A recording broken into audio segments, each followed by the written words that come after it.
의 좋은 형제. 옛날 한 마을에 사이좋은 형과 동생이 살고 있었습니다. 형제는 매일 함께 들에 나가서 열심히 일을 했지요. 가을이 되자 논에는 황금빛 벼가 출렁거렸고 형제는 즐거운 마음으로 추수를 해 쌀을 나누었습니다. 그렇게 서로의 창고에는 쌀가마가 가득 쌓였고 이것을 본 형은 몹시 흐뭇했어요. 그런데 결혼을 한 형은 아직 혼인을 하지 않은 동생이 자나깨나 걱정이었어요. 그러다 동생이 혼인을 하게 되자 형은 뛸 듯이 기뻤습니다. 형님은 이제 너도 혼인을 해서 따로 살게 되었으니 돈이 많이 필요할 거야. 동생은 형님은 어머니를 모시고 있으니 나보다 돈이 더 필요할 거야. 이렇게 형제는 서로를 더 많이 챙겨주기 위해 실랑이를 벌이며 함께 농사를 지어 나누어 가졌어요. 가을이 되었습니다. 형제는 들판에 누렇게 익은 벼를 사랑스럽게 바라봤습니다. 형님, 올해도 대풍입니다. 하하하, 그렇구나. 아우야, 수고했다. 형님이야말로 고생 많으셨습니다. 들어가서 쉬십시오. 그렇게 형제는 한 해 농사를 평가하며 수확을 하곤 각자 집으로 돌아갔어요. 그런데 집에 돌아가던 형은 슬며시 쌀 한 가마니를 지게에 지고 아무도 모르게 동생 집으로 갔습니다. 그리고는 동생의 곳간에 가지고 온 쌀가마를 올려놓았습니다. 장가든 지 얼마 안 된 동생이 자꾸 눈에 밟혔거든요. 이 새로 살림을 시작해서 필요한 것도 많을 텐데 잘 썼으면 좋겠다.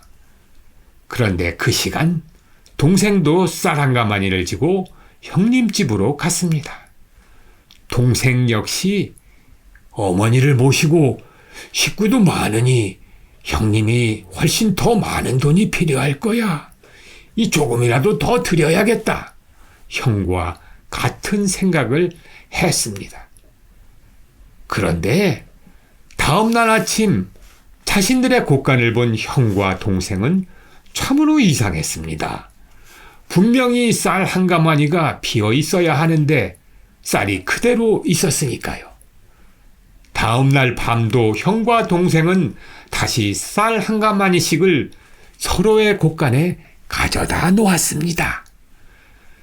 그런데 이게 어찌단 조화인지 그 다음 날에도 아침에도 쌀가마는 한 가마니도 비지 않고 여전히 그대로였습니다. 형과 동생은 마치 도깨비에 홀린 기분이었습니다. 형님은 이상하다. 분명 한 가마니를 덜어냈는데 어째서 그대로인 거지? 안 되겠다. 오늘 밤에 다시 한 가마니를 갖다 놔야겠다. 동생도 자기 곳간을 보고 깜짝 놀랐어요. 이상하다. 분명히 한 가마니를 덜어냈는데 어째서 그대로인 것이지? 안 되겠다. 오늘 밤에 다시 한 가마니 갖다 드려야겠다. 드디어 야심한 밤, 형과 동생은 각자 자기 곳간에서 다시 쌀 한 가마니를 지고 서로의 집으로 향했습니다. 타박타박. 짐은 무거웠지만 마음은 가벼웠어요. 형은 이 쌀가마니가 동생 살림살이에 큰 도움이 될 거라는 생각뿐이었어요. 동생도 이 쌀가마니가 형님 살림살이에 도움이 될 거라는 생각뿐이었고요. 잠시 뒤 환한 달빛이 비추어지는 가운데 마을 한가운데에서 형과 동생이 마주치고야 말았습니다. 형제는 깜짝 놀라서 서로를 쳐다보았습니다. 이 밤중에 누구야? 그러는 이 밤중에 아니, 너는, 아니, 형님. 형제는 너무 감격해 서로 부둥켜 안고 기쁨의 눈물을 흘렸습니다.